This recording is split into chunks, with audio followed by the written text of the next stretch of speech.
All right, everybody, we're tuning in for yet another amazing episode here on JMalcom TV. And y'all know my saying, y'all are in for a treat. We have another special guest, and he's making a lot of noise on the class side of things too. He's made noise in no time racing as well. Been racing 20 plus years, drag racing 20 plus years, and he one of the baddest men I seen with that own Pontiac powered cars for sure. And I'd like to welcome to the show Mr. Tommy Youmans.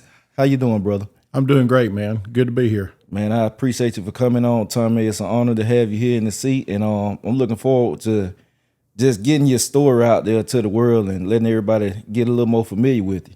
I appreciate you doing this. I've always enjoyed your work. Everything that you've done in the past has just been awesome. I appreciate it, Tommy. It really means a lot to me. I appreciate you supporting me too over the years as well. Yes, sir. So now I like to always start out from the beginning so we can paint this picture up to the man you are today and how you got to where you are in drag racing. So what was your childhood like growing up?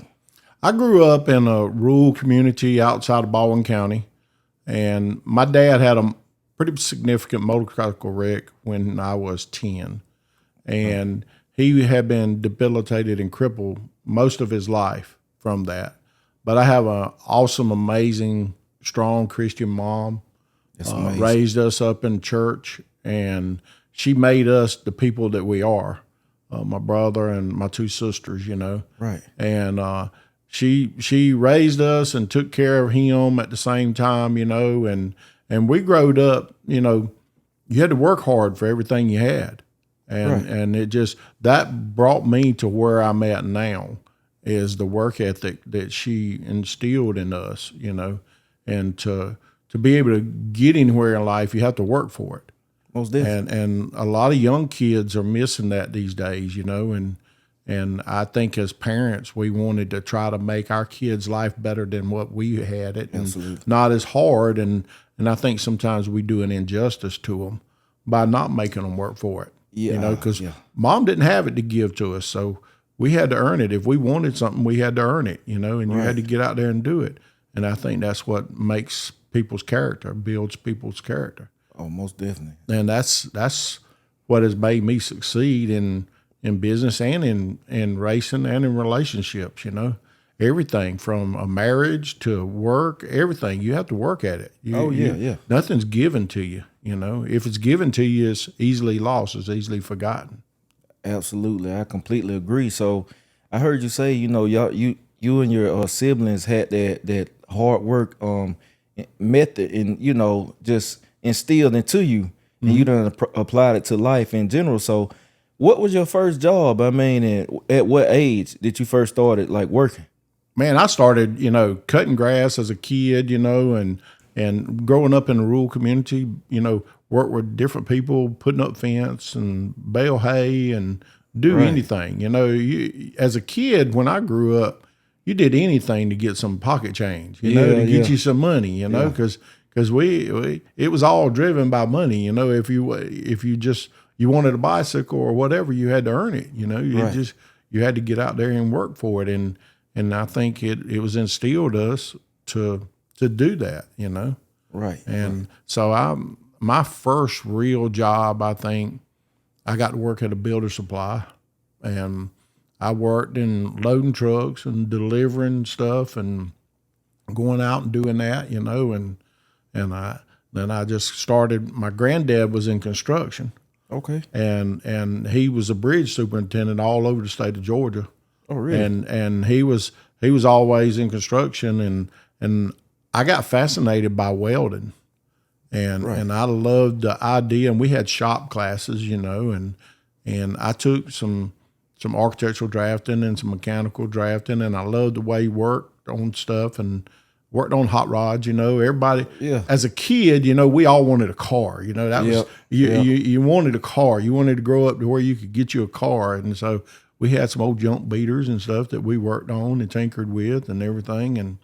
And I loved welding. I loved being able to fabricate and doing that kind of stuff. And I had an uncle, my mom's brother. He was in the Navy, and he had talked to me. I knew that I wasn't college material. Right. I wasn't college material. It just wasn't for you. I just didn't. The academic part of it didn't suit me, you know. Yeah. And he told me, he said, if you want to get a trade, go into the Navy, go into the military, you know. And so I snuck off and went and took the ASVAB test. Yeah. And I snuck off and went and took the ASVAB test and scored really good in it. And they said I could pretty much do whatever I wanted to do. And I said, well, I want to learn how to weld. I want to be a welder. I want to be a welder. And the recruiter's like, you want to do what? He said, as good as you scored, you can work on airplanes. You can do whatever. I said, I don't want to do that. I want to weld. You want to weld. I want to weld. I want to fabricate. I want to do that. So he was like, okay, you know. So I had to get my mom's permission, you know, to go in, you know, because I hadn't quite. I wasn't a bad kid, but I didn't apply myself, you know. And and I was behind in high school, and so in my senior year, I went into the Navy. Really? And I went into the Navy, and my mom was dead against it. She said, You'll never get your GED. You'll never get your high school diploma. I said, yes, ma'am, I will. I'll do it. You know? If you just let me go, I'll do it, you know. Yeah. So I got the schooling that I wanted. I went into the military, and right away I went and took the GED and got my GED and everything. And I brought it home to my mom. You know, I said, I told you I was going to do it, you know.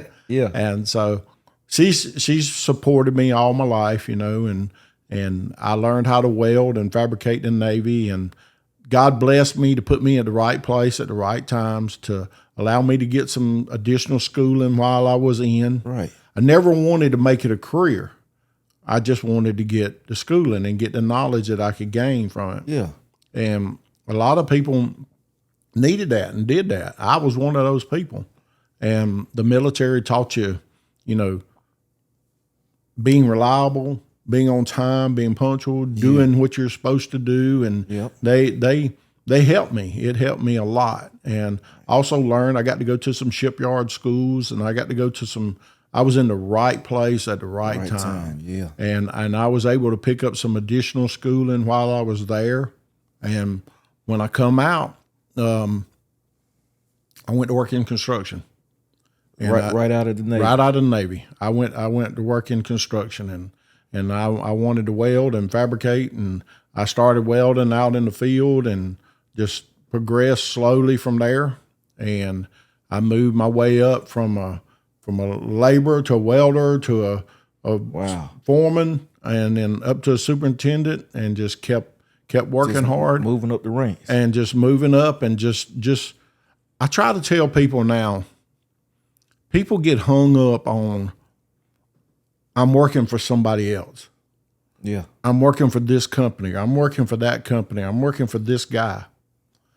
And I try to tell them, if you'll work every day, not only work every day as you're working for the Lord, but work for yourself.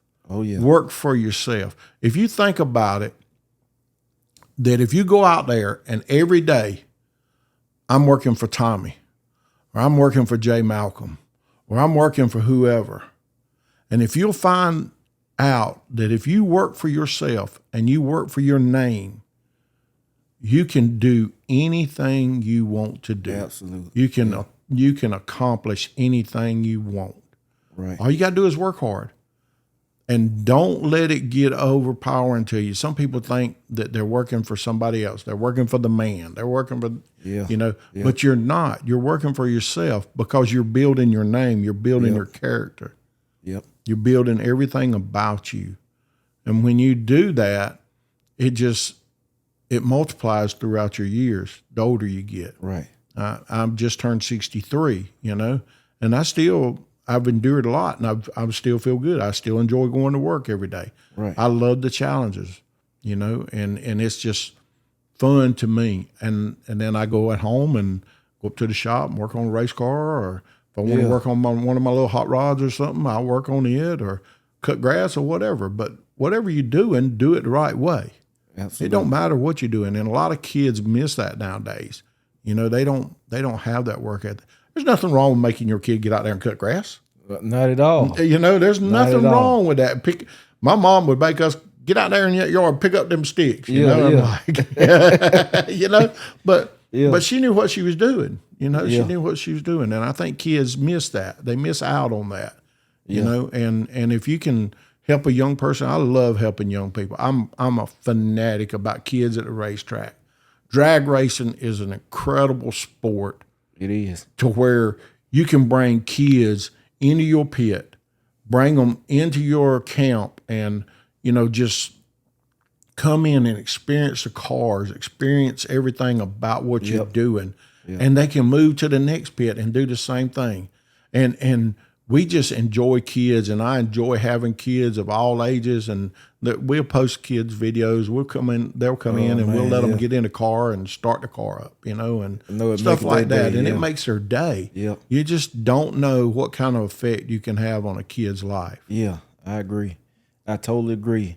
Now, I'm hearing you know you taking us through your timeline and everything, and I'm gonna go back on something you said. I heard you say, you know, you didn't apply yourself when you was younger, and this is something I always ask people because we all trouble done found us at least one point in time. You know, whether small or great, but trouble is trouble. So has trouble ever found you? And if it did, like how did you overcome it?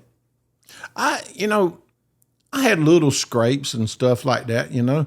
Right. I was a kid, you know, and I grew up when, you know, hot rods are hot rods, you know. And, and you know, and we all cruised the street, you know, and there was nothing like having, you know, a car with a big cam in it, you know, and you know, we run from the law every now and then, you know, stuff like that, you know, but I never really got any major trouble. You know, I just struggled academically because it was not something that I wanted to do. It was not something that I wanted to do. Yeah. Math, I love math, and math was easy to me. And math is so important in our everyday life and in racing and everything. It is. And you use it a lot. But my grammar's terrible. My grammar's terrible. My sister tells me all the time, I'll write something and there won't be any punctuation. It won't be any of that because that's not important to me. Yeah. That's not important to me, you know, but I know how to carry decimal. You know?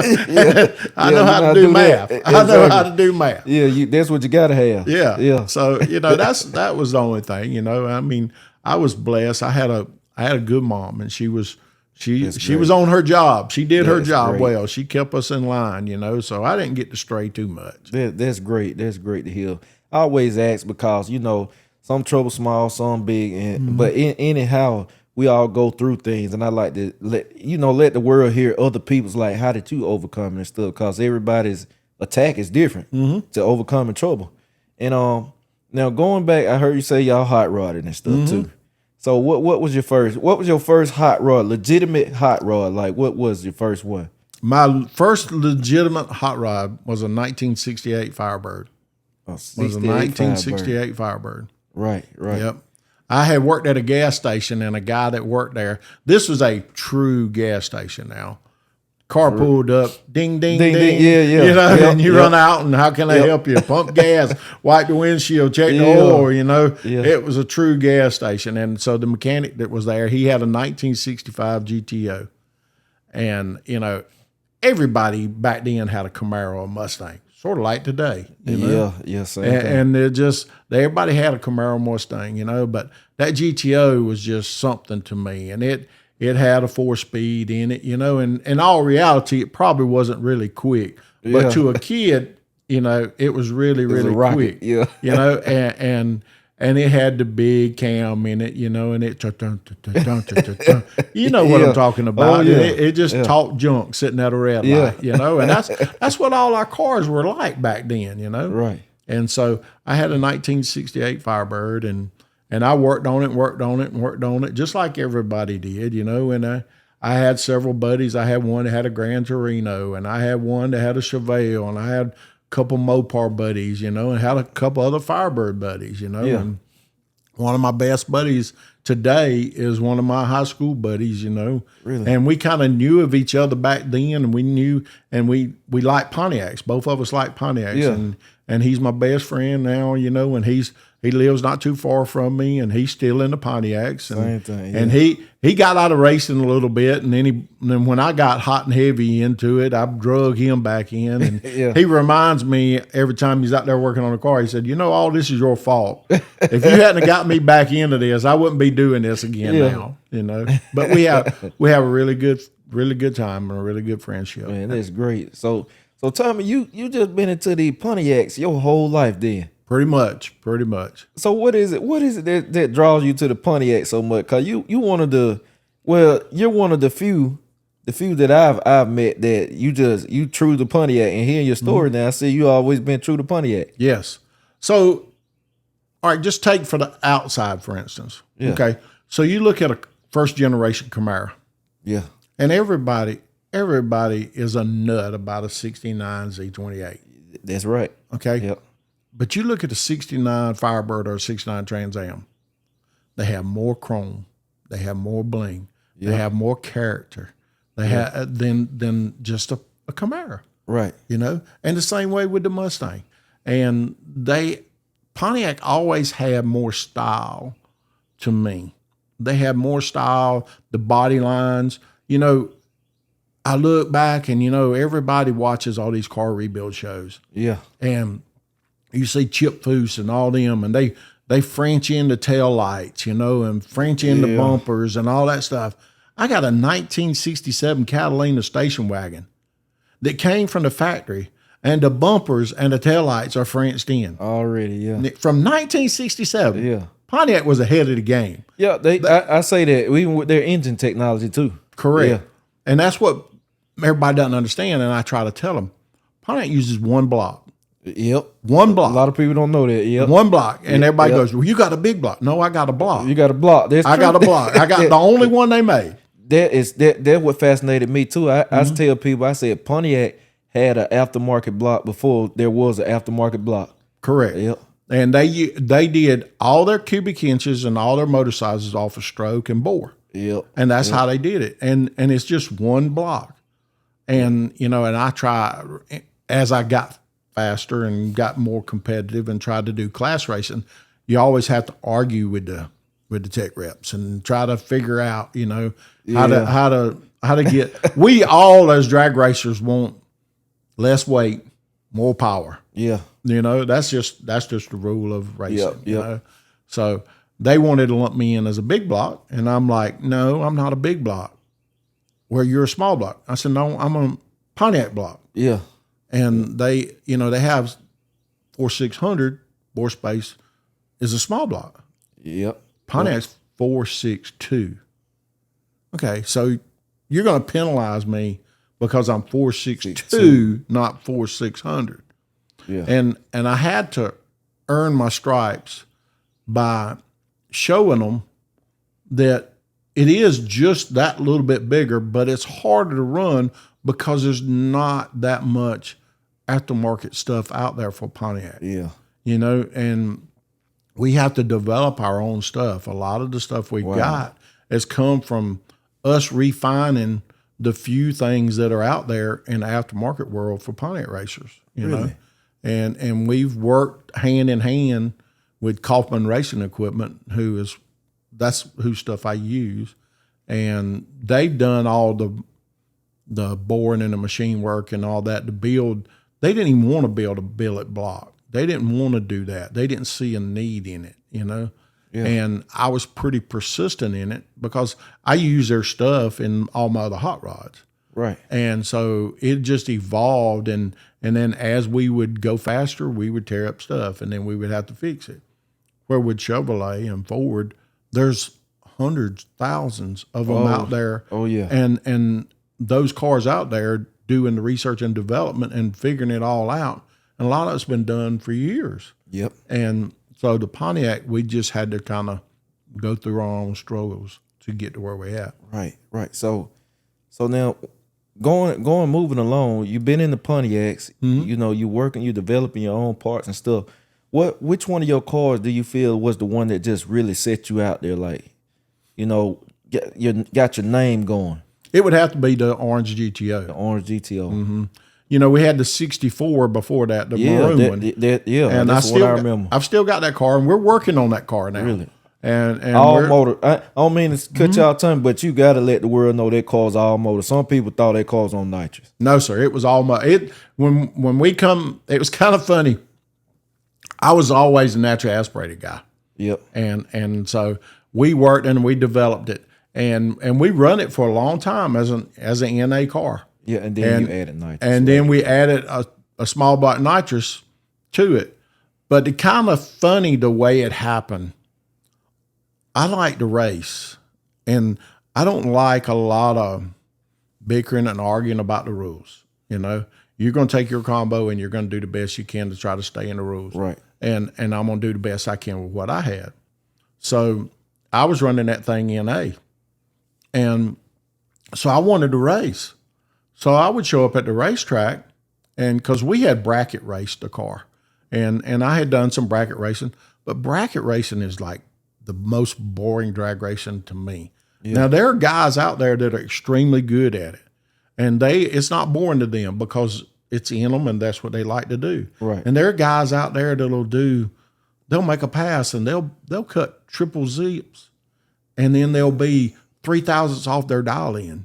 Yeah. And there's guys that win $1 million bracket races, and my hats off to them. They do a great job, and it's fun to them. But to me, it was boring because I want to go as fast as I can go. Fast as possible, yeah. I want to go as fast as I can go. So I started no time racing and started doing that because of, the track in Jeffersonville, Tweeds County is closer, and Reynolds and in the House of Hook and all that stuff, So I started doing that. I took the same car and I just kept working on the motor and getting it faster and doing different things, And I put a sheet metal intake on it and 2 carburetors on it and, bored it out a little bit more and changed the cam, did a lot of different stuff to it to make it faster. I got a different transmission, worked in the transmission, and just tried to make it as efficient as I could. Right. And then we started getting a little successful. We started running really good. And so I said, okay, well, we'll go run some no time stuff, and we'll run some 275 races, at Middle Georgia, and we'll do that kind of stuff. And it was fun.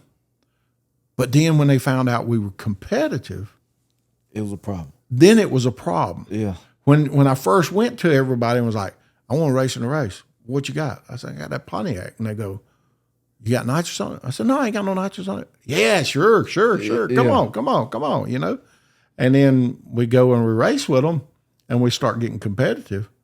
And they're like, wait a minute. We got to do something.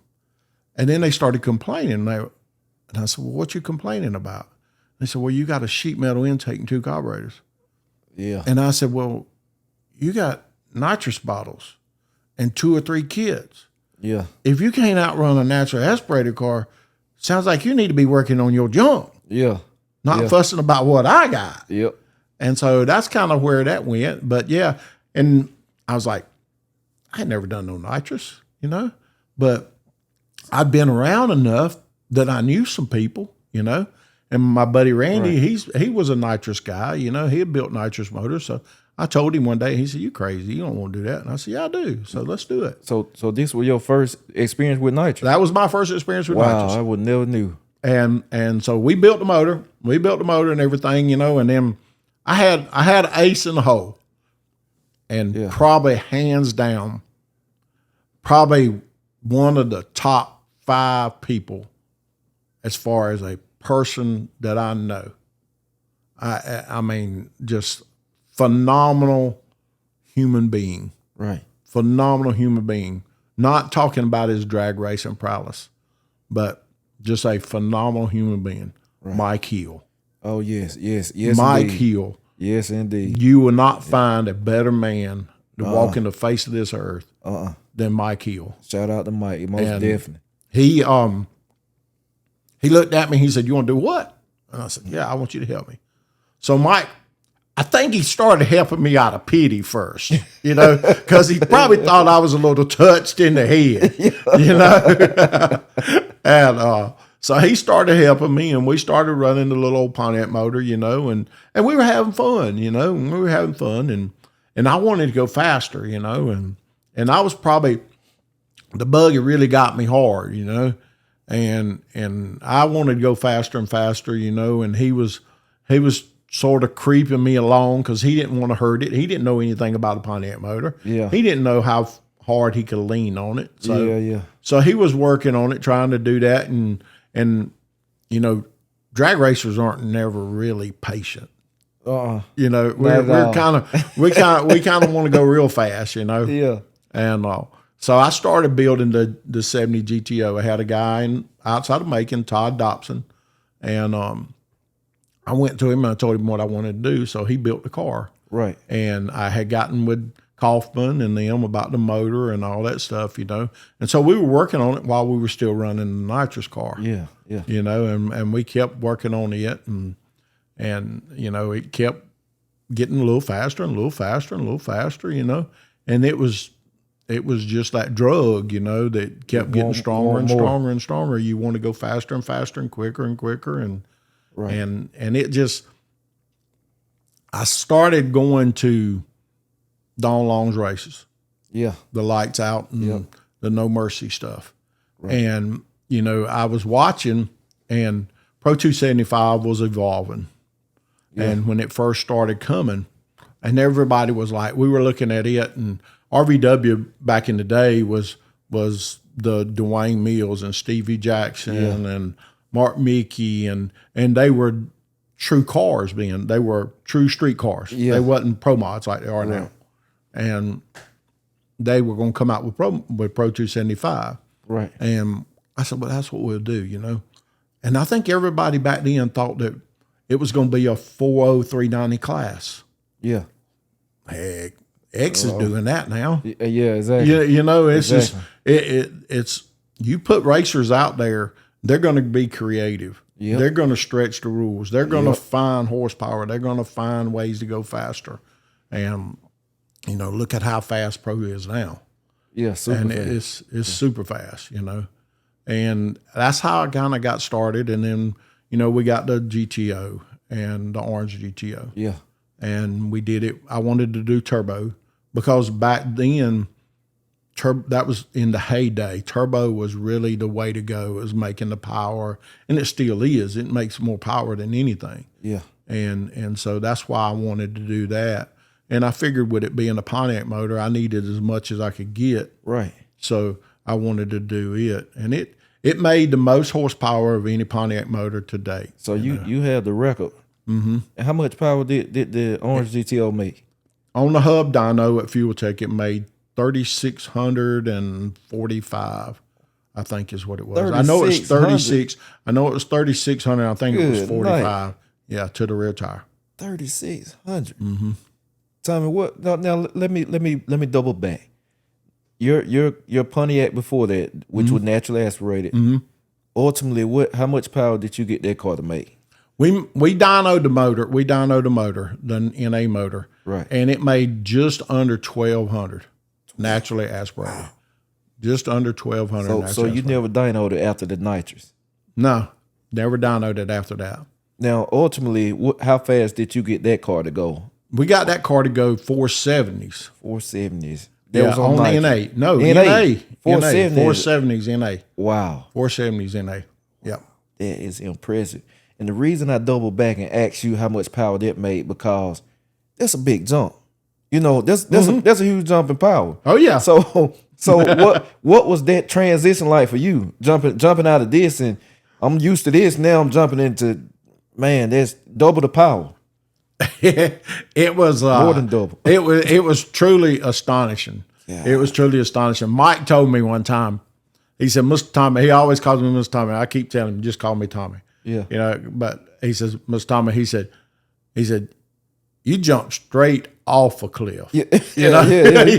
You did. And he was like, I was worried at first. He said, but you done good. You done good. Man. And I still love I love Mike to death. And you know, he's an awesome guy. He's really been such a great supporter of me, you know. And every time he's at the track, he'll come by and speak, and we speak, you know. He just had a birthday recently. Yeah, he did. Know? He did. And so he's an awesome guy, you know. But yeah, to answer your question, the very first time we took the car out, we took it to Middle Georgia to Tweeds. I remember I was there. I did a feature on it. Yep. I did a feature on it. We went and tested the car there, and we had no clue. We had no clue how to tune a turbo car, how to do anything with a turbo car or nothing. Because this was your first experience with turbos, wasn't This is my first experience with turbos, my first experience with fuel tech and all that stuff. So had the guy that wired the car, Michael Bunton from Savannah. Yeah, no Mike. And he wires a bunch of cars. And he came over, and he was like, well, we'll try this, So we did some stuff, and by the time we left there that night, I think we wound up going like 420. You went 420 that night? We went 420 that night. God, so it did get faster and faster every pass, though. And we didn't know what we were doing. We had no clue what we were doing. If the track hadn't have been that good, we probably never would have been able to pull it off. So Tommy, what was going through your mind when you grabbed that ticket and said, "Man, I just went a 420"? Oh, it was just, I couldn't believe it. But even before that, when you spool up a turbo car and it takes and it leaves so slow, it leaves slow. And so I let go of the button and we were just trying to get the car to go straight first. And I let go of the button, and it went out there, and they told me, said, just go 70, 80 foot, and let's see what it does, So I let go of the button. Well, about 60, 70 foot, that's when the turbo started coming in. And I could feel the power, and it started leaning back. And I didn't want to stop, but I'm like, okay, don't tear nothing up, and I get out of it, and come back. And when we come back, I told him, I said, man, this thing is bad. This thing is bad, And then by the end of the night, when we made that 20 pass, and I was like, y'all, this thing is awesome. There's nothing like this. There's nothing like this. And I've driven Pro Charger cars now, and turbo car is still the funnest. Yeah. It's probably I'm not going to say raceable. It's the funnest drag car there is to drive. Yeah. If a guy has never driven nothing but nitrous or never driven nothing but a Pro Charger car, a screw blow car, he owes it to himself if he ever gets the opportunity to get into a fast turbo car. Yeah. To do it. It is an experience. I own turbo car myself, for real. It is. It's definitely an experience. It's from 200 foot to the stripe, there ain't nothing like it, because it don't quit pulling. It don't quit pulling. It don't quit pulling, and it's there's nothing like the feel of that. Right. So now this GTO, you built this GTO. You done went these 420s, and now you getting to going faster and faster. Mm-hmm. So you take this car to Lights Out. Mm-hmm. Now take us through that. How did that first trip at Lights Out go? Not too good. I remember I said, he's still figuring it out. Yeah, we were still figuring it out. And, what I didn't understand was how fast a turbo car made power. Yeah. And radial racers, the track is really good. But if you ever get on top of the track and it ever starts to spin, you have to have enough seat awareness to you to get out of it quick. Yep. And because it's like a sheet of glass. It's like a sheet of glass. If it ever starts to spin and it gets up on top of it, it'll get away from you pretty quick, you know? Yep. And I think a lot of that happened then was my inexperience, right, of being over my head and not having somebody like Mike standing there saying, let's slow down. Let's go this fast first. Yeah. And baby stepping it, Yep. I'm a drag racer. I want to go as fast as I can go every time. Yeah. I've learned from my incidences and things that's happened in life, and I've gotten better. I'm a better driver now for it. But yeah, and it just, we went out about, I think it's pretty close to 150, 175, and it spun the tire, and I stayed in it just a little bit too long, and it spun around, and it slapped the driver's side up against a retaining wall on the right hand side, And we got the car and took it back home and fixed it, and we was right back ready to go again, you know. Right. And so then we progressively worked on the car and got it faster, and got some good people around me to help me, you know, and got Jamie Miller come on board and started tuning it, you know, and we started making pretty good strides with it, you know. Right. And we made some pretty impressive runs with it. Oh, most definitely. Now take us through when you saw your first 3-second run. And are you the only Pontiac car to ever, the fastest Pontiac car to do that? No, I'm the fastest now, but I'm not the only one. You know, everybody talks about Big Chief, Justin Shear. Yeah. Okay. And so when Justin came to Lights Out and he brought the Pro Mod, which they called the Crow Mod. Crow Mod, yep. Yeah, and they brought it, and he went 399 at Pro Mod weight. You know, he was only 2,000 something pounds. I mean, he was stupid light. My car is right at 3,000 pounds. It's 3,000 pounds. It's steel roof, steel quarters. That's right. Steel rockers, steel A pillars. Yep. It's a steel car, you know, and because there's just not a whole lot of aftermarket parts out there for them. I've got some that we've made lighter, some fiberglass stuff, and we've got some carbon doors, you know, and we're working on getting some new stuff for it now from Larry Jeffers. Right. He's making me some stuff off of some of our old parts. Hadn't got them yet, but we're hoping we can cut another 70 pounds out of the car, 80 pounds out of the car. Gotcha. And that'll help, you know. Turbo car going as fast as we're going now, you have to be able to move ballast around, any of them, even in the Pro Chargers and blower cars and all that stuff. You have to move ballast, and we just don't have any room to move ballast without adding more weight to the car. Right. And obviously you don't want to do that, but it's just been a love with that car. The fans love the car. I love the car. You know, it's a good looking car, you know, and it's different. It's not a Mustang. It's not a Camaro, you know, and it's just been part of me. Everybody knows it's my car, you know. Yeah, that car definitely propels you out there a lot. A ton. It'll propel you in the air too. Yeah. Let's talk about that, Tommy. I was getting into it. So what happened, man? I mean, at this point, which I didn't make it that year, but I said, I hope my buddy okay. I see he went flying. So we kind of about to back up just a little bit. We had run the Pontiac motor. And to answer your question, you know, when we were at, I can't remember what race it was, at Donald's in South Georgia. And, you know, Justin went to 399 a couple of years before that. And we went 390s with the Pontiac motor. Yeah. And then we went and tested it a little bit, and we got into lower 390s, and we were trying to get into 80s, and the valve train was unstable in it. We were running a cast head and all that stuff. And we started dropping valves, you know, and every time we were running cast head back then. You running a cast head? Mm-hmm. A cast head going that fast. Yeah. And so, what size was the engine? Mm-hmm. What size was the engine? It's the same basic cubic inch, 500 cubic inch motor that we're running now. That's amazing. But it was just, and we would figure something out, okay, and we would try that, and we'd do something else, and we'd make the guides longer, we'd put a boss inside the chamber, we'd do this, we'd change the valve, we'd do some different stuff to it. Gotcha. And everything we did, well, not everything, most of the things we did helped. Right. Some of it didn't matter. And the valve train was just unstable, and then the casting started breaking down, you know, okay. So we were like, okay. So I talked to them, and they didn't want to make a billet set of heads, and I kept pushing them, and they said, okay, well, we'll try. So during that time frame, I bought a Hemi from Proline, and I bought a Hemi and put it in the car.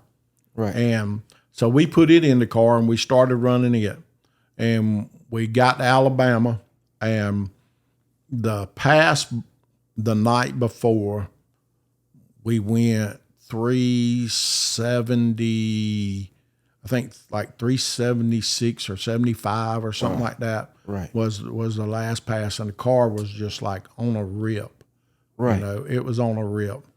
And we come back, and that was first round of qualifying. Yeah. When we had the accident.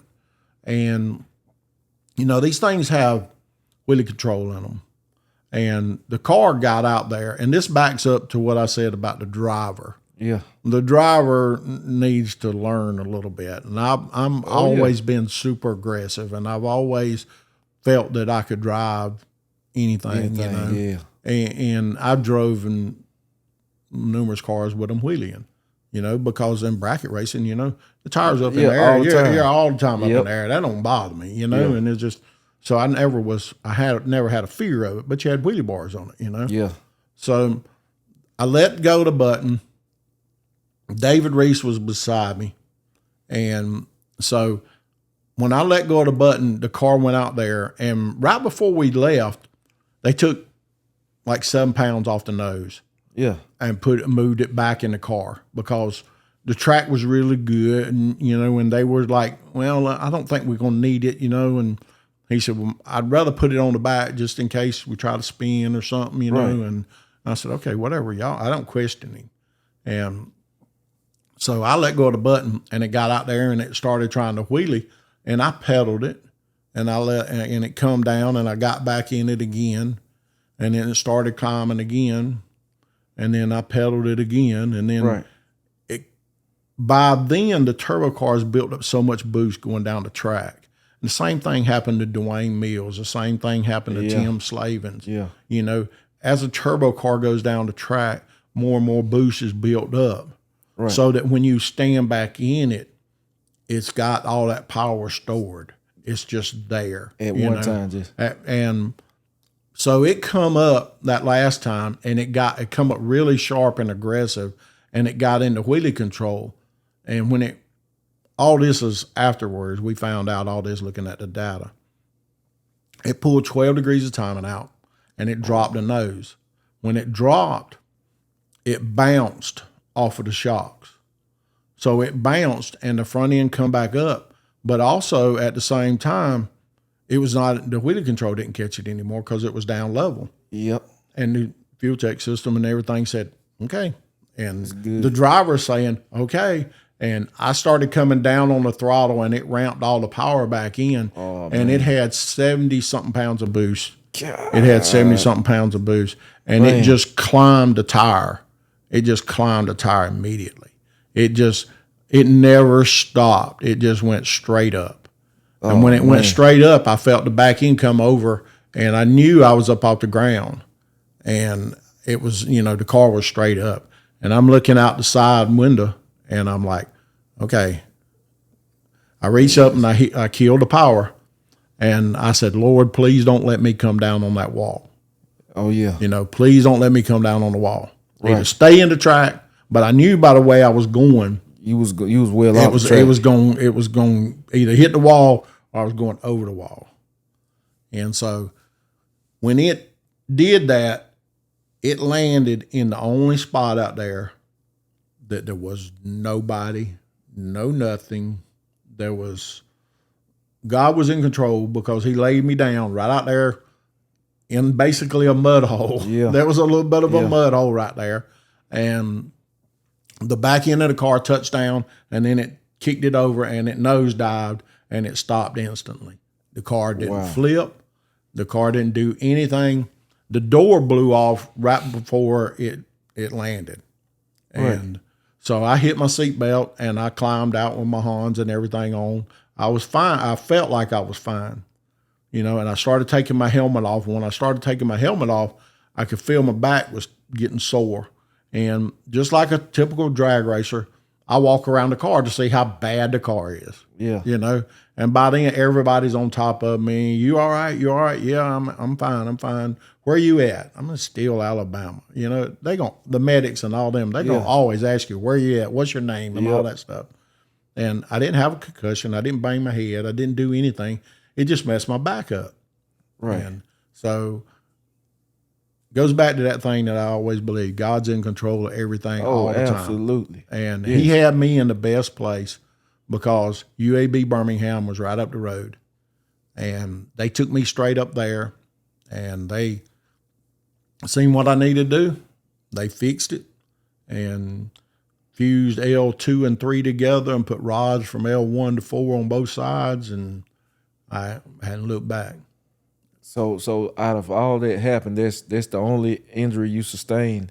They said I had 6 cracked ribs on one side and 3 cracked ribs on the other side. Yeah. But I told them I didn't because I had cracked ribs before. Yeah. And I said, I don't hurt. I don't hurt. I know what ribs feel like, and I don't You ain't hurt. feel none of And that. they said your back hurts so much you don't feel your ribs. And Yeah. I'm like, I know what broke ribs feel like. Yeah. But yeah, that was the only thing I got. Man. And they did a great job. My wife stayed right there with me. She wasn't my wife then.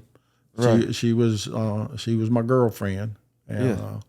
so she stayed right there with me in the hospital, and I felt like she's a keeper, So take us through that too. Like I always ask about, the significant other if the person excuse me, if the person had one.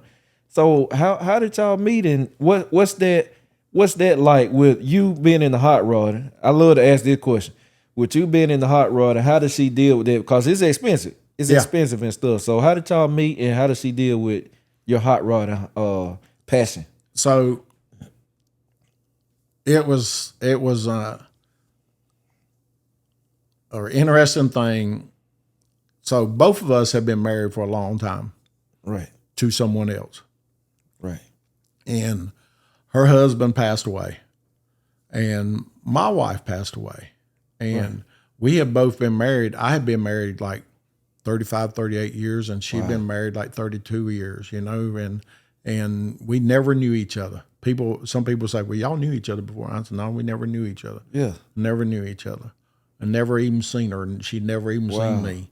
And so it was just amazing that we got put together and through somebody else, and she had never been to a drag strip. Oh, really? She had never been to a drag strip. Oh, man. And so I introduced her to drag racing and introduced her to the people at the drag strip. Yeah. And she was like, all these people are really nice, and I introduced her to, Ken Catuccio and all the other people that raced around us, and Mark Woodruff and, Mo Hall and all those people that were racing with us then, and it was just, she liked them and they were nice and she cared about me, and I was in the hot rods, and so she was okay with it, Man, and she was trying to learn, and trying to understand what all was there, but she was one of the first people to the car when I got hurt, and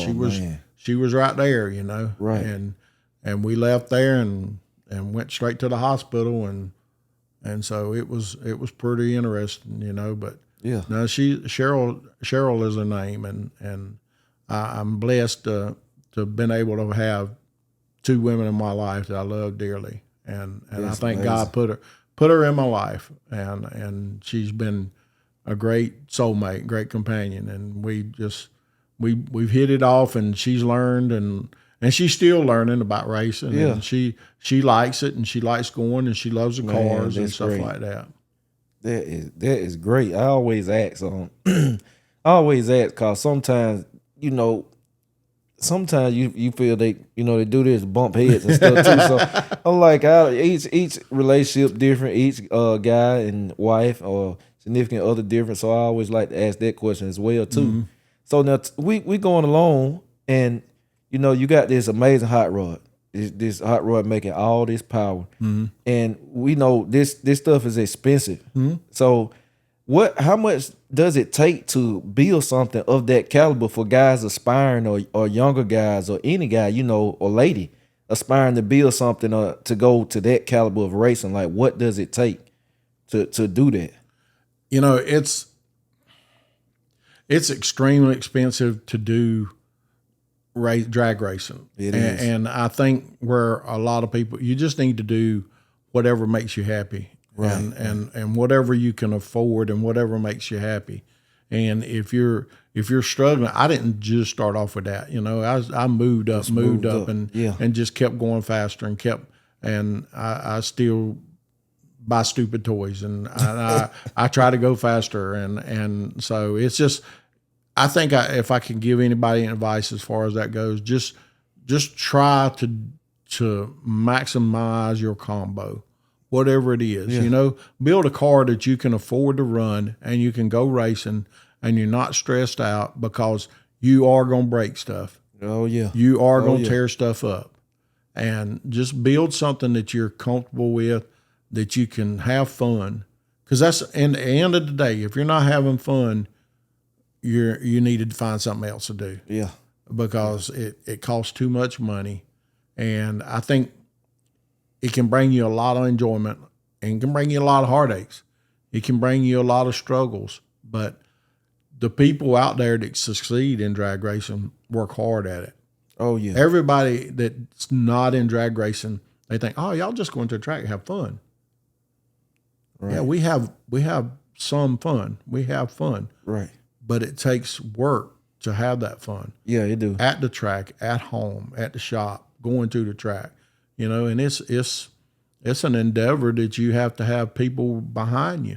Yeah. You know, when I first started going, I would load the car up and tell my wife, let's go, and she'd come get in the truck, and we was on the open trailer, and we would go, you know, and a couple fuel cans and toolbox in the back of the truck. That's all you need. Yeah, and that was all you needed, and we had fun. Yeah. You know, and we got faster and faster and wanted to do it, and now we got a toter home and a 40-foot stacker trailer and too many cars.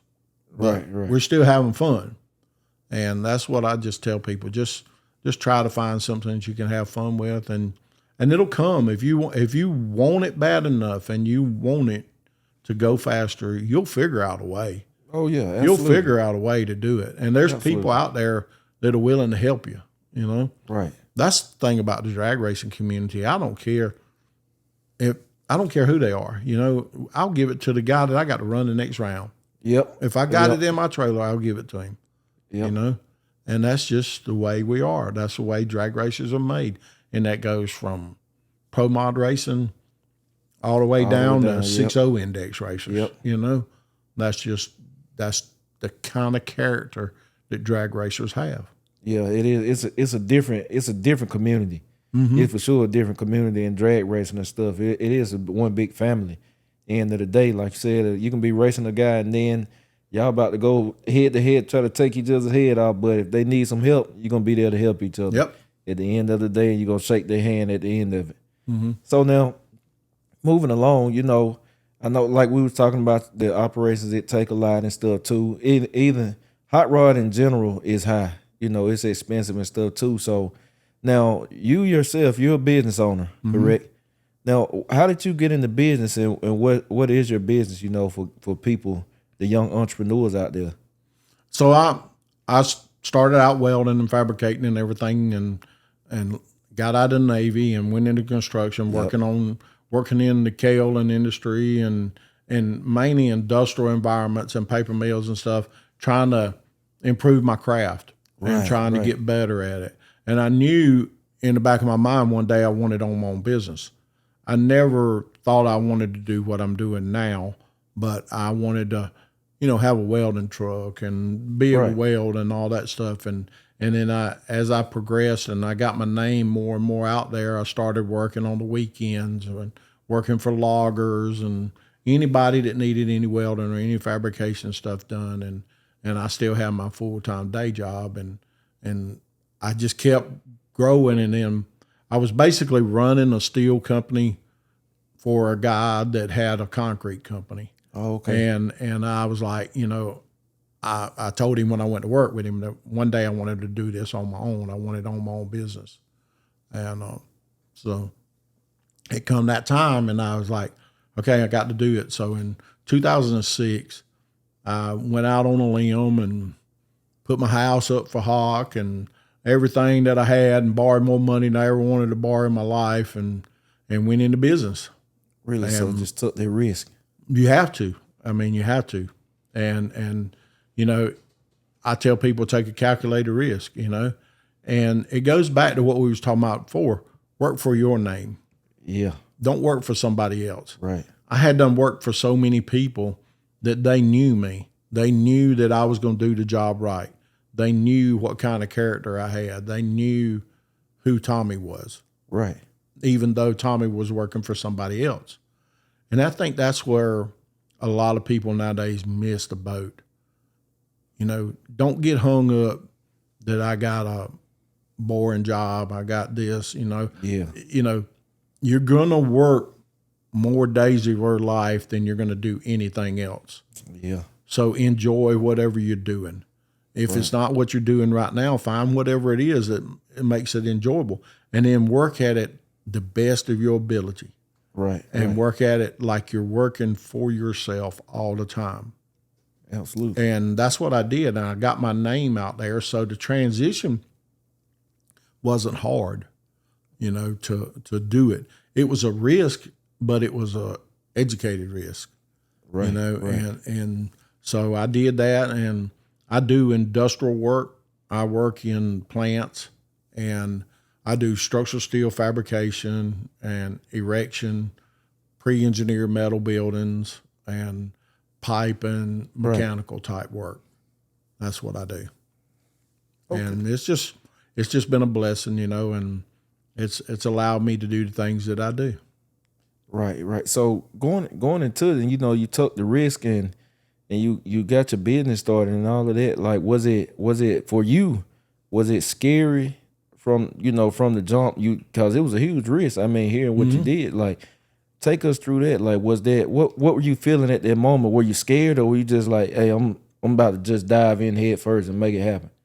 I was scared. I was apprehensive. I think anybody is that does that, and you want to succeed and you want to do right, but there's a lot of other things that are out there that can take it from you. But I think if you go into something and you know that you can do it, and just put your head down,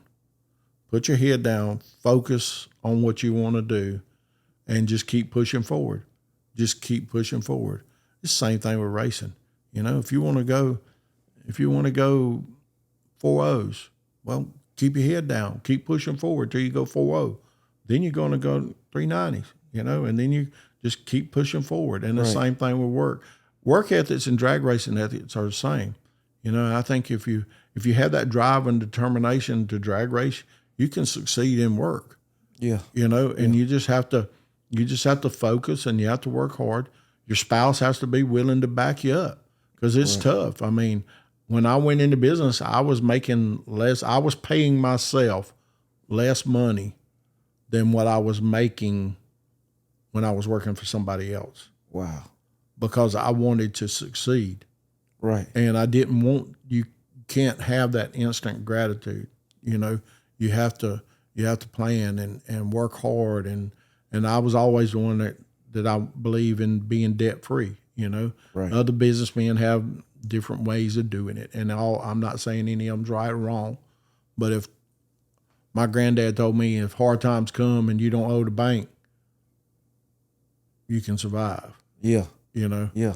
And so that's what I did, and that's how I worked. And you just work hard, and just keep moving forward, try to learn. And I've got some good employees. I got some employees that's been with me the whole time, or pretty close to the whole time. That's amazing.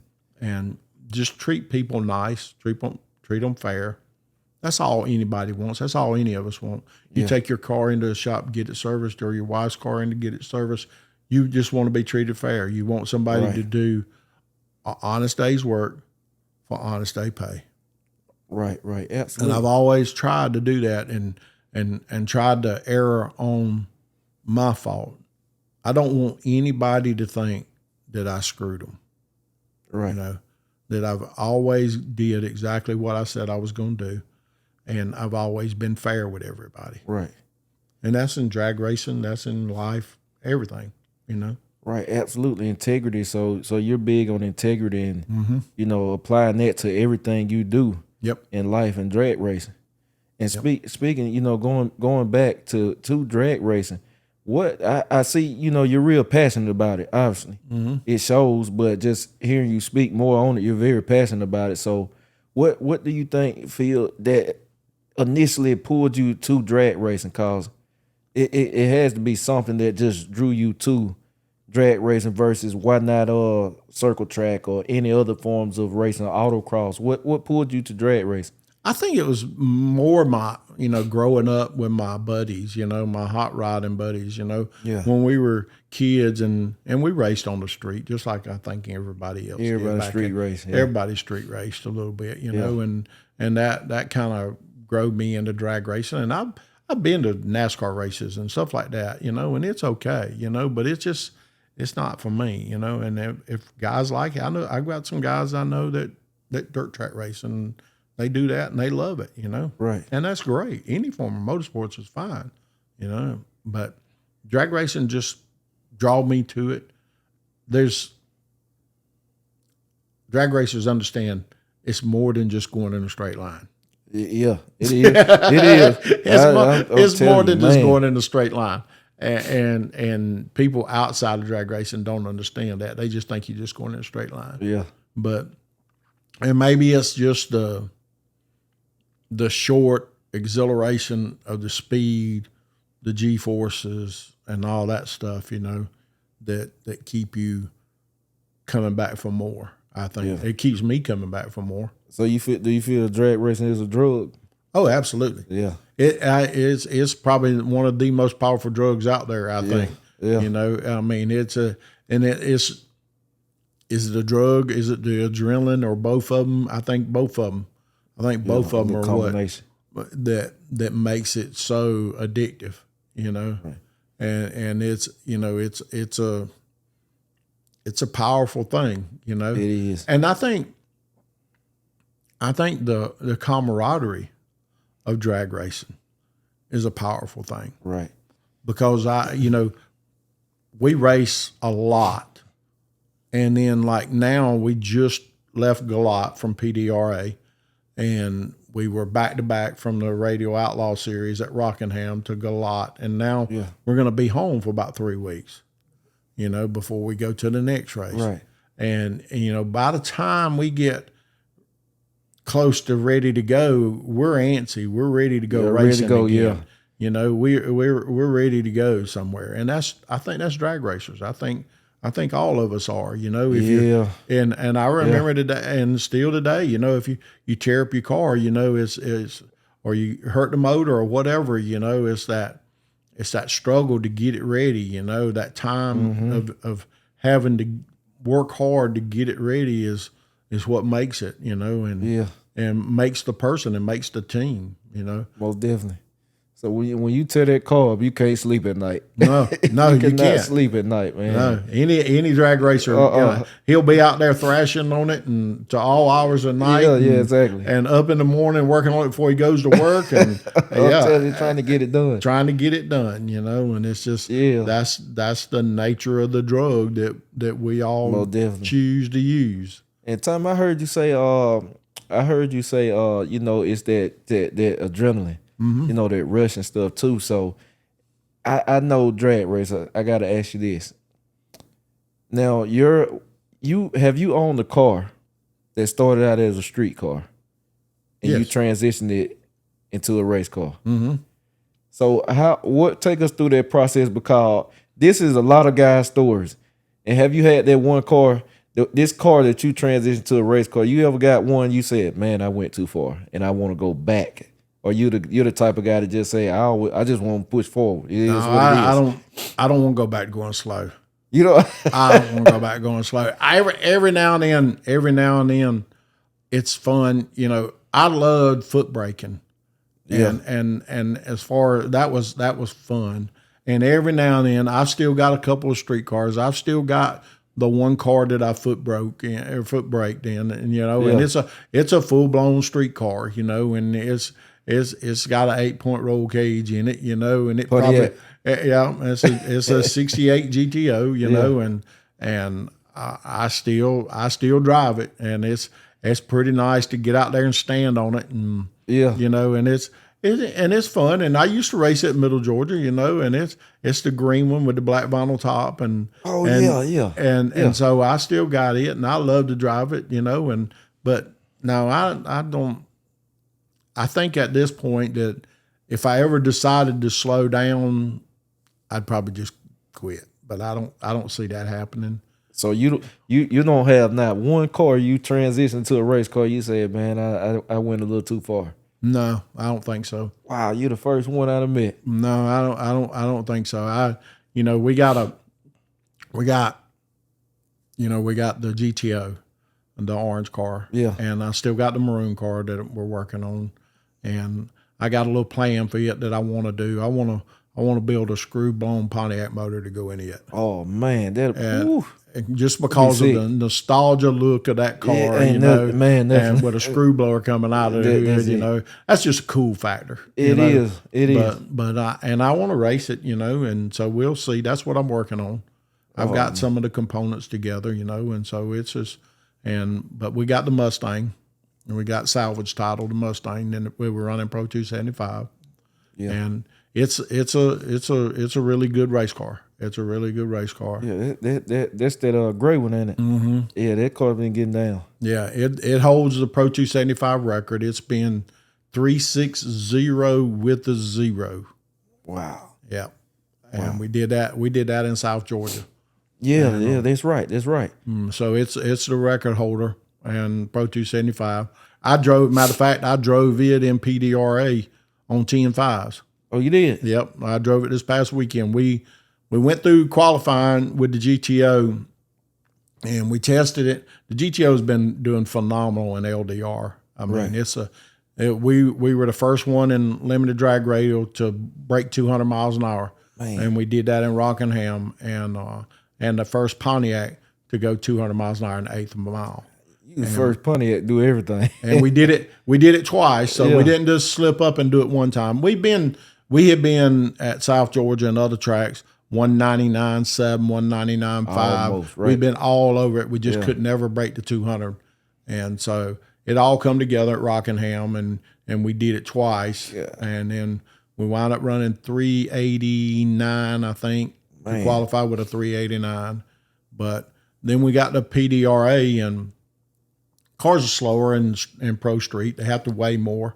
Yeah. They're heavier too. And or that car's heavy. And then we got out there in Q1 and dropped the valve. Still run 413, 415 or something like that. We were solid in the field. Right. We were solid in the field and dropped the valve. And the Pontiac motor is so hard to work on, and we just don't have an extra set of heads. The spare motor was a part. We were working on it, trying to get it fresh and ready to go. Right. And that happened, and so we were in North Carolina when that happened, and so we were like, okay, well, we'll just Lyle Barnett's driving the Pro Mod for us, and so we'll just concentrate on the Pro Mod this weekend, but racer don't want to quit racing, he don't want to stop racing, Yeah. So we were sitting around, and we went to eat that night, and the Mustang was at Lee's house, Lee White. He's our tuner, and he lives in South Carolina, in Spartanburg, South Carolina. And he said, I think I can get the Mustang up here. And we had talked about putting it on 10.5s, wondering how it would do. Yeah. And we had talked about it because there's some of those no-time races coming up that pays really good money, and that we could still run the car even though it showed some time, but it had to be on 10.5s. Couldn't be on the radio. Yeah. And so we were like, wonder how it would do, And Lee said, well, I reckon we're going to find out. So he got on the phone, and he called a buddy of his, and he hooked to the trailer. The car was already in the trailer and everything, and he brought it all the way to Rockingham, and the guys jumped on it, and we all got out there and changed the rear gear and changed the 4-link bars, and we had to change the Pro Charger, put a smaller Pro Charger on it.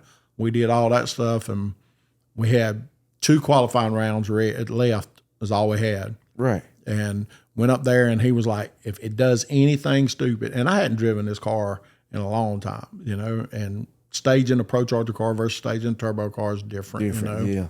And he says, if it does anything stupid, just get out of it. I said, you ain't got to worry about me, boss. I learned my lesson. Alabama taught me. I'll tell you. I learned my lesson. So went up there, and it moved about probably 40 foot and spun. Right. And I come back, and he looked at the car, and we changed some stuff. He said, I ain't gonna lie to you, I was nervous. Yeah. He said, I was nervous. And I said, well, I wasn't nervous. I said, I'm good, boss. I said, you fix it. Let's let it eat, you know? Right. And so we went back up there and the last round of qualifying and we qualified with like a 14 or something like that. And we wound up qualifying like sixth. And there was 26, 28 cars there. So, there was a lot of cars that went home. Yeah. There was a lot of cars that went home, you know?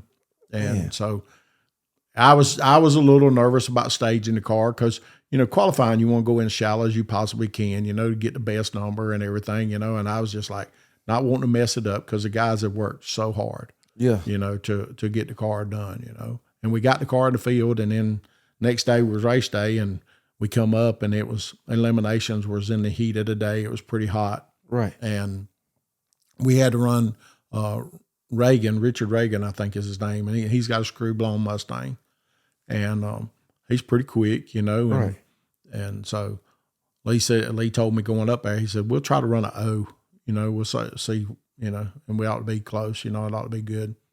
And a couple cars started spinning and everything, you know, and he come back and he changed the tune in it. And he come back and changed the tune in it, you know. So we went up there and I left on the guy, and then we just got outrun. You know, he run a O and we run a team, you know. Yeah, he just had the best car that day. It's just drag racing. Yeah, you know, you got to race the track. The track is what you got to race. And, absolutely. And so but I think, you know, my guys did an amazing job, and it was just his day, you know, and it was most definitely. But we had some accomplishments by converting a car that fast and getting it to work out. But yeah, I've been blessed to be surrounded by good people. And that was my next question. How important is it having a good team? Oh, it's everything. It's everything. Chemistry in a team and a race team is so important. It's so important. And chemistry in life, general. You know, the people that you surround yourself with in life is what's going to make your life. Oh, yeah. You know, your wife, your family, your kids, your friends, you know, all that stuff is just what's going to determine how your life goes. We can all pick the wrong people to hang around. Oh, yeah. Well, you know, and same way with drag racing. Drag racing is about, you know, how good a team meshes. And right now, I just, you know, after the wreck in Alabama, and we had the Mustang, and I wanted to get it going. And so we got it fixed up and was trying to find a crew chief and somebody to tune the car and everything. And Lee was out of a car because the guy he was tuning for had wrecked real bad in a pro mod. And so we had never laid eyes on each other. He didn't know anything about the car. I didn't even know what he looked like. Really? And the Eric Dillard at Proline hooked me up with him. And so he shows up, we show up in Alabama, and he shows up in Alabama. And we get there and unload the car, and we're the quickest of every round in testing. And we qualified number one and win the race with Marcus driving the car. And and it was a good time, and that chemistry is still there. You know, the guys that are we're all still together, and we go out and eat and we have a good time, and that's what it's about. You know, I'm a firm believer that if you're not happy doing it, you're not going to be successful in work or whatever, or in your life. Yeah, most definitely. I fully agree with that statement and stuff too. And for people aspiring to get to that point, what are the steps you feel you take to get to that point in life? You know, to where being happy. Well, being happy doing what you're doing. You know, what do you feel are the steps people should take to get there? I mean, it's to some it's simple, to others it's not so simple. You know, I know everybody thinks different. So what do you feel are some the route people should take for the people that don't know how to navigate that? Getting to that point. Absolutely. God. Right. Okay. You know I've said it, and people probably some people don't believe, you know, but I believe that God is in control of everything. He is. And I think that's the number one thing that everybody needs to learn, that and if you got God in your life, you're going to be you're going to be okay. You're going to have ups and downs, and you're going to have trials and tribulations and all that stuff. But you'll find that you'll find more peace and comfort by doing that. And I think surrounding yourself by people of like kind and like mind, is going to make you happier. And, God, work ethics, and being happy, be happy in the menial things, I like going to work. I like doing what I do. And I tell people, I hire some young people sometimes, and you can tell that they're just miserable. They're just miserable. It's not what they wanted to do. Either their parents forced them into the job, or their circumstances forced them into the job. And I tell them, I said, look, find something that you like doing that you can make money at and you can be successful, and just have work and have fun and have good ethics about what you're doing. Right. Because that's going to make anything that you have. It's going to provide you your house, your family, everything, and enjoy it. Enjoy what you do. I don't care if it's cutting grass. I don't care if it's washing cars, Right. I know some guys that are great detailers. I can't wash a car to save my soul. And I envy those people, and God gives every one of us talents, every one of us talents. Yep. And right. utilizing your talents. I knew from an early age of watching them old welders out there on a job site smoking a Pall Mall cigarette and welding, that they just look cool to me. And what they were doing looks cool to me. And getting up under that hood and watching that metal melt and mold together and fold into something, and then create something, it's just, that's what intrigued me. And that's what made me. God gives everybody talents. He gives me the ability and the talents to do what I do. That's right. And I tell people to find something that they're happy. And I don't care what it is. If it's working at Walmart, God made some people to stand on an assembly line and put parts together. He made some people that can't do the same thing every day.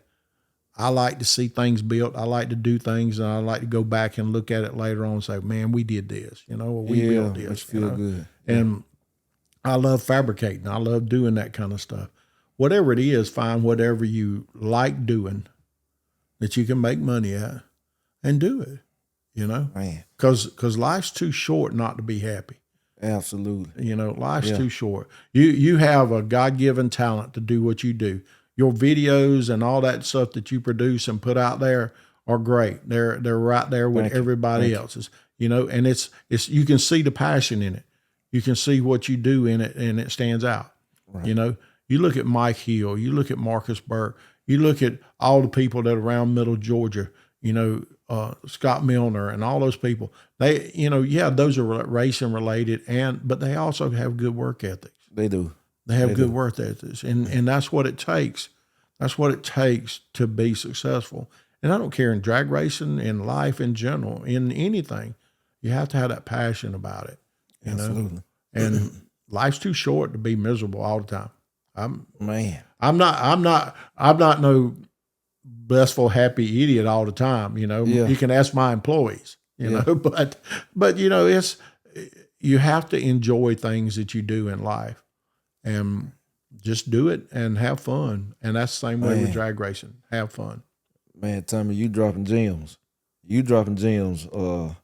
During this interview, and I hope people picking up what you're dropping down. I hope so too. Man, I really do. I really do. Man, it's been amazing. So Tommy, if what's next for you? Like, what's next for you, like in life and in your drag racing as well? What are some of your next goals in the next 2 to 3 years? We got a brand new car.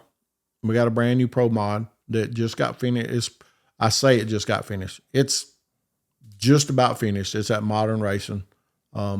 It's just about done. It's a lightweight Bickle car. It's a 69 Camaro, screw blown. Got a Noonan 49 screw blower in it. Right. And we love drag racing. We love competitive drag racing, and we're trying to figure it out. You know, there's a lot of money in no time racing. There's a lot of money in no time racing right now. And You jumping. we're trying to figure. No, I'm not saying that we're jumping. We're thinking about it. Okay. We're thinking about it. You know, some of Big Jake's races, he's reached out to us and talked to me. You know, and some of those races are paying some really large money. The winter series that Wes Buck did with the Pro Mods was phenomenal drag racing. Phenomenal drag racing. There was the World Series Pro Mod race. I think there were 83 Pro Mods there. Wow. There were 83 car count. Pro Mods there. Yeah.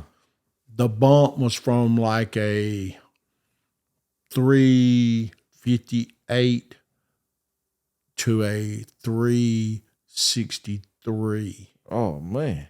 And there was 32 cars in there. God.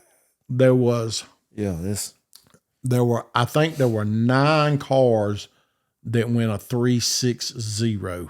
God. And we were one of those. God. Yeah. And there was 8 cars that went 362. Wow. And I love competition. I love competition. PDRA Pro Boost is some of the baddest race cars there is. Right. I mean, and it's fun. It's a different kind of racing than radial. I'm a radial racer at heart. I love radial racing. Right. But Pro Mod racing is really, really challenging. It's fun. It's very competitive. Right. You know, and if you're a competitive person, do you want to go somewhere where you're the top dog all the time? I know you don't get better then. Or do you want to go somewhere where you're being pushed and where you're being challenged and where, you know, if you qualify, you did something, you know? We went in, we run a 66 with the Pro Mod, and we were comfortably in the field until the last round of qualifying. Right. And as it got down, they were under order in reverse. When it got down to our round of qualifying, we were the bump. We were the bump car. Right. And the car beside us was the only car that could bump us out. And after the burnout, Lyle backs up and the car starts and the car dies. Oh man. And when it did it, we knew that it was fuel, and he come on the radio, he said, I ain't got no fuel pressure. So we knew what had happened. It done broke the input shaft on the Pro Charger, which drives the fuel pump and all that stuff, you know. So we knew he didn't have no fuel pressure. So we just had to back away and watch. Luckily, he didn't go down. So we made the field, you know. Right. So then on race day, it's anybody's race. There's 16 cars there can win. Yep. And we drew Melanie Salim. We had to race Melanie Salemi first round. Oh man. And she was number 1 qualifier and went on to win the race. So won the whole thing. Yep. We left with her, and the car spun out there. It moved toward the center line, and Lyle saved it, and she moved toward the center line too. And so it was kind of close, but it was, but it's some really competitive racing. I love Pro Mod racing. I didn't know that I would, but I really like it. You know, we're gonna see where it goes. We talked about some Big Jake stuff or some of those big money no time races, because right now the car hadn't showed any time. Okay. So and we can run it. Open. Yep. We can run it there, but I'm enough of a radial racer. Probably get people mad at me for saying this. Pro Mods don't belong. I'm in the radio. No, I think in that class of racing, they need to be a street car. They need to be a pretty dimensional car. Right. I don't think we need to. That's what ruined RVW from what it was to what it's evolved to now. It's seen a resurgence now. There's some pro mods out there. That's all RVW is now. It's just pro mods on radials. Yeah. But back in the day, RVW was Stevie and Dwayne and everybody that were in a factory-looking, appearing car. To me, that's what the baddest no-time guys are supposed to be. Yeah. That's what the baddest radial cars are supposed to be. Right.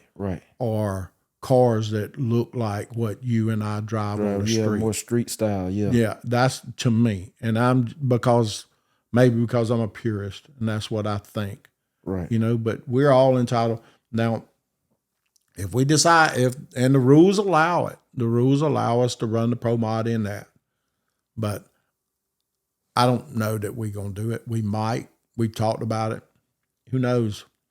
Right. They just show up with something else. Yeah, ain't no telling. We may just show up with something else. Right. There's a lot of money out there, but I love radial racing and I respect radial racers. Radial racers, I think, have gotten a little bit of a beef from slick tire cars, from big tire cars. Yeah. I don't want to say big tire cars because 10.5 is not really a big tire, but from slick tire racers. Yep. And the track's got to be glued down, yada, yada, yada. Well, and I know that if you put too much glue on the track, it ain't worth the crap either. Yep. Yep. And it's not that what we're trying to do is total different than what you try to do with a slick. Yeah, it is. So it's a different style of racing, and I love radial racing. And I think it will be here. I think what'll kill it is if we constantly try to change the rules and change things. The RVW is pretty cool. It's nice to watch pro mods go 40s. Yeah. And it's nice to see it, but you only got a handful of guys that's doing it, Yeah, that's true. And I don't know what the long-term stance is, how long it can stay, Right. But the guys that are out there that's running, in the LDR and the Ultra Street and the no time classes and all that stuff, I think the fans and the spectators love to see that. They love to see a car that they know is out there driving down the road, or they got one in their yard, and I think that's the appeal to it, Yeah. And it's cooler to me just trying to make those cars work in those situations, Oh yeah, most definitely. The technology, I'm, deep down inside of me, I want a G body. I can see you in one. I can see you in one, Tommy. I watch some G body cars, and I'm like, that's pretty daggum cool, right? You need to get one, Tommy. It's just. I like a G body. It had to be a Pontiac. It had to be a Grand Prix. Yeah. But and you look at some of these G body cars that's out there. You look at like Chad Henderson and his son and Shane Stack and I can't remember what the guy's name is. It's got the black Malibu. There's so many good looking G bodies out there. Oh yeah. And nice. My hat's off to them, but they take a car that you wouldn't have normally thought was a race car, Yeah. And make it, Adam and Isaac Preston, they do a lot of no time in back of the track, and that 4-door car that they got called Mall, that those kind of cars right there are just something. They just do something to me. It's just cool. It's cool to see a car. Everybody expects a Mustang or Camaro or something like that. Exactly. But you see those kind of cars running the numbers that they're running on the radio. It's impressive. That's pretty impressive. It's pretty cool. It is. So my hat's off to every kind of racer. I love race. I'm a car guy. I love cars and I don't care. I'm not going to beat up on nobody. And you race what you like. And I tell people all the time, they were talking to me the other day, and is there one place you had never been that you would like to go and either race or watch a race? And man, World Cup. Oh yeah. World Cup.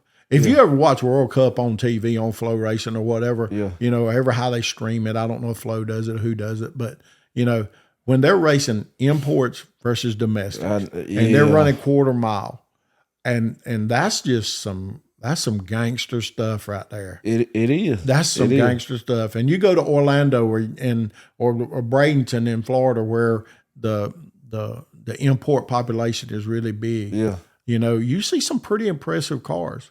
Yeah, them cars flying. Them two JZ motors and those cars right there are bad to the bone. Oh yeah. And I'm just a racer at heart, and I love to support any kind of racing, and I love to see them. And I think there's room out there for all of us. Yeah. There's room out there for all of us. But I'm a radial racer at heart. You know, sometimes the radial stuff gets a little controversial and politicky or whatever you want to call it. You know, part of it. But you know, it's part of it. You know, but you know, I just want to see everybody get a fair shake. Right. I want the rules to be the same for everybody. You know. Right. And it should be same across the classes, you know. Oh yeah, most definitely. And I think that's the way it needs to be. But I support anybody. You know, we got a new track owner at Middle Georgia down there now. Yep. You know, and I talked to him, and he sounds good. He sounds like he's gonna really do some good stuff with it. And I hope everybody shows up and supports the track, you know, because we need the tracks. You know? Oh yeah, and that's the plan too. I'm gonna have track owners here on the podcast as well too, because people don't know what goes into running those operations. Yeah, and everybody just thinks they're making money hand over fist, and they're not. You know? I mean, a lot of them are struggling to make it, you know, and so we need to go out and support the local tracks, you know. Oh yeah, we need the lights out and all that stuff is cool, but we need to go Friday night. You know, we need to go Friday night. We need to go Saturday night. You know, I've been saying that a while. Yeah, to the local tracks and support them, because if we don't have them, we don't have anywhere to race. Exactly. You know, exactly. But like you said, we should get out to these test and tune nights. I'm real adamant about that too. Me and my wife, we go to test and tune nights a lot too, just to support. And you know, we need more of that, because like you said, a lot of people don't realize that they're not making bukus of money. And you know, it's important to go attend these TNT nights and stuff. That's what's gonna keep them going. Yep. I mean, so I definitely feel what you're saying right there. But those are some important things that we need to do as a racing community, is to support our local tracks. Yep. And support the teams, you know, and just go out there and watch, you know, because that's what's going to keep us coming. We doing it for ourselves, but we like it when there's a crowd out there, you know, and it's fun, you know, and we all have fun out there, you know, running our cars, but we want to race each other. And some of the best times we ever had was that test and tune in Middle Georgia. You know, that was some fun stuff, you know, and a little bit of side money going on, you know, and just having some fun, you know. Oh yeah, most definitely. But I think everybody needs to support him. I'm looking forward to seeing what he's going to do with the track. Yeah, I can't. Middle Georgia looking real good. Yeah, it's looking real good. I mean, the changes they made and stuff thus far. So we went over your timeline. Let us know what you got going on and what you got planned. So if people wanted to reach out to you, Tommy, via social media, how could they reach out to you if they wanted to just check your cars out, or, you know, maybe they want to just reach out and say, hey, I saw the interview, or I like your car, I'm a fan. How can they reach you? So we have a racing page just like everybody does, and we're trying to grow the page, and so anybody that wants to follow us is Tommy Youmans Racing, and it's on Facebook, and there's some on Instagram and all that stuff too, you know. Okay. But just the main race page is on Facebook, Tommy Youmans Racing, and then I have a separate page, but either one of them will work, you know. And we're trying to do a lot of stuff, and we're trying to keep everything out there, and we're posting videos and stuff of what we're doing and all that, you know. We're trying to decide now with the GTO hurt, are we going to go to Alabama for the radial race, or are we going to go to Virginia for the PDRA race? Right. We have very few races that laid over the top of each other. They did a really good job in scheduling and not keeping them to lay over the top of them. And since we talked about that, and we talked about the tracks, and we talked about supporting our local tracks, and I think it's important that we all get together and talk about what we're going to do, just like they do there. Yeah. You know, they don't want to put a race over the top of a PDRA or NHRA or or another kind of race. I think we need to do that as a local racing community. Yeah. Because a lot of times you see it, you can't be at multiple tracks, and Phoenix City will have something going on. Middle Georgia have something going on. They may have something over there in House of Hood, yep. you know, and Orangeburg and all that. Well, all that takes a draw, and all that takes away the car count, and it takes away the spectators. You really know? do. I wish there was more communication between all these guys. I know Mike Hill and all these guys that promote all these races. They struggle. They're doing a really good job, and they're providing the service that we need. You know, if you've never been to one of Mike's races, man. They're phenomenal. I go to all of them. They're phenomenal. Yeah, he throws some good events. Mike puts on a really good event, he really do. You know. And he needs help just like everybody else does. And I think we as racers and the racer community, you know, we need to support each other. We need to support all of them that's putting on races, you know. Most definitely. But they need to kind of schedule and talk to each other and say, hey, man, I'm thinking about doing this event here, you know, because the car count is what's going to draw the fans. Yep.